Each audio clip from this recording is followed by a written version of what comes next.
I want to get your backstory. I know you said you started with Vibe. Yeah. How did you get introduced to hip hop as a culture, and how did you even land the job at Vibe? Where Yeah, did you start from? that's a great question. So I moved to New York in the late 80s to, with the ambition of being a writer and a journalist.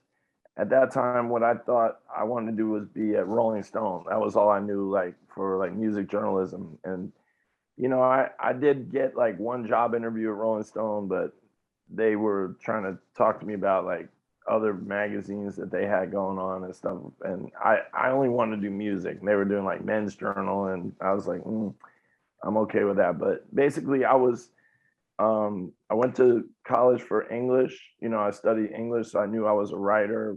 That was always my ambition, but I love music. So I was working in a record shop on weekends.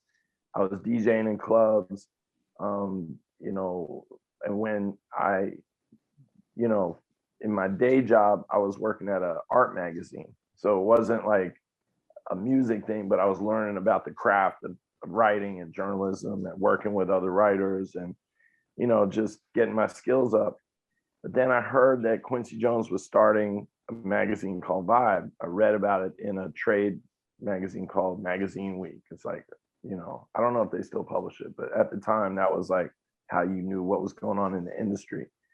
And so I started writing letters to the guy. It said the name of the editor, this guy, Jonathan Van Meter. And I started writing him a letter every week. I was like, I got to get on with Vibe. And my thing at the time, I was into hip hop, but really I was more into reggae and dancehall. That was my passion, and that was the record shop I was working in, was like a Jamaican music shop. And I would DJ a lot of that music. I knew a lot of artists, and New York has a big Caribbean, culture. So in New York, you would see a lot of the artists and, artists. You remember KRS-One just had the verses the other day. Yeah.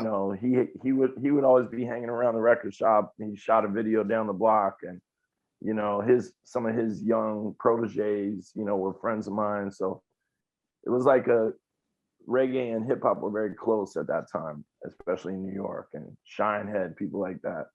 So anyway, I pitched a story on Supercat, who also just had a verses last week. And Supercat at that time had just put out a big album called Don Dada, which some people might remember. He had that Dolly My Baby, and Puffy did an early remix, him and Biggie.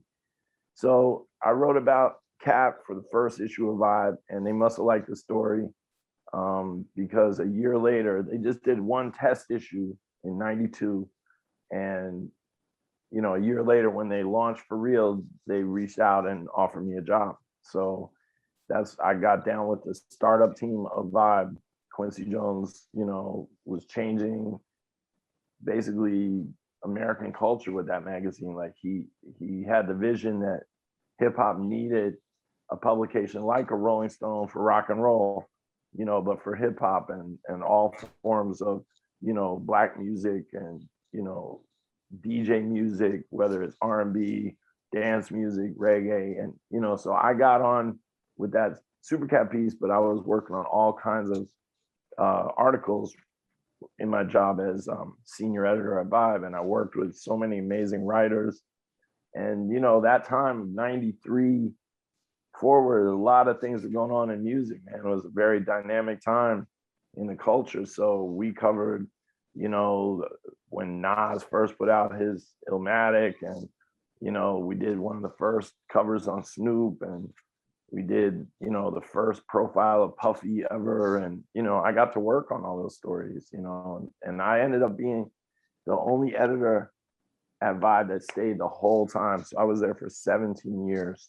And in that time, I worked on, you can imagine, like, everyone from Tupac to Barack Obama. We did a lot of things in that magazine. And it's really, to me, like a privilege to be able to work with so many amazing writers and photographers, and, to cover this culture that really changed the world. And, and like I mentioned, it was at the end of the Vibe run. 2009 was literally the last year before the magazine folded. Nipsey Hussle came in to play his mixtape, and that's when I met him. Okay. So Vibe, I want to go back on Vibe because I remember as a kid watching the Vibe or getting the magazine, reading the articles, seeing who was on the cover. Like I remember that was the Instagram of the time. Yeah, that's true. It was the Vibe magazine. Man, so were you a part of the Death Row cover?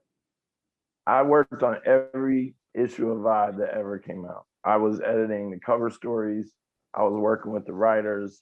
I was in the room for every issue of Vibe. So yes. Whose idea was it to have the Death Row cover all black? Whose idea was that? That was brought by their publicist, by Suge. I honestly believe Suge had the idea. But yeah, they offered to do a cover with Dre, Suge, Pac, and Snoop on one cover. And they specified that they wanted the logo to be red. They definitely said that. And they specified that they were gonna, they suggested that, it'd be presented like the poster of a casino. If you notice, that cover is exactly like the movie poster of Casino.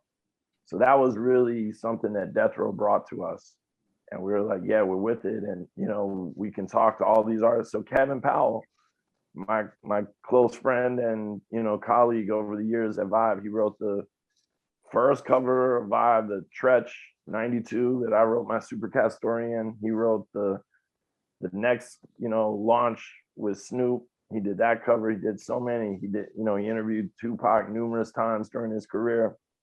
And so, if you look back at the Tupac covers, he did that first one. You might remember when Pac was in a straitjacket. It was called, I think it was like, "Is Tupac Crazy?" But that was just the cover line. But inside it was was that the picture when he was laying in all gold and he had all the gold draped on him in the tub? No, I think that was Rolling Stone ran that. No, this was just an image that Pac put on a straitjacket and took a photo, or the photographer put a straitjacket on him. And that was actually an image that was submitted to us. We didn't do that photo shoot, but when the image came to us, I think it was actually shot for The Source originally, and they didn't want to use it. Okay. And it was offered to us, and we were like, yeah, this is a crazy image. Because if you look at Pac's face, he's actually looking very dignified and very, intelligent. He's not looking crazy, but the straitjacket is on him just to show how, in my interpretation, that image really speaks to how society kind of, put the restrictions on him, and treated him like he was crazy. But anyway, yeah, so the Death Row cover, that concept, I believe, was probably something that Suge dreamed up, or his inner circle, and they brought that idea to us visually. And we had the opportunity then to speak with all the people on that cover at a moment when there was the most important label in the planet. And Kevin went out there. That's a very remarkable article. If you go back and read it today, it's mind-blowing. I mean, think about that moment in time. Like, Dre is making classics. Snoop and Pac are working together, two of America's most wanted. Suge is like the most powerful and feared person in hip hop industry. And, our reporter was right there, soaking it all up, and, like one of a kind situation, and, Yeah. Thank you for tapping in with us. In order to see more clips like this, check out this video here, or check out this one here.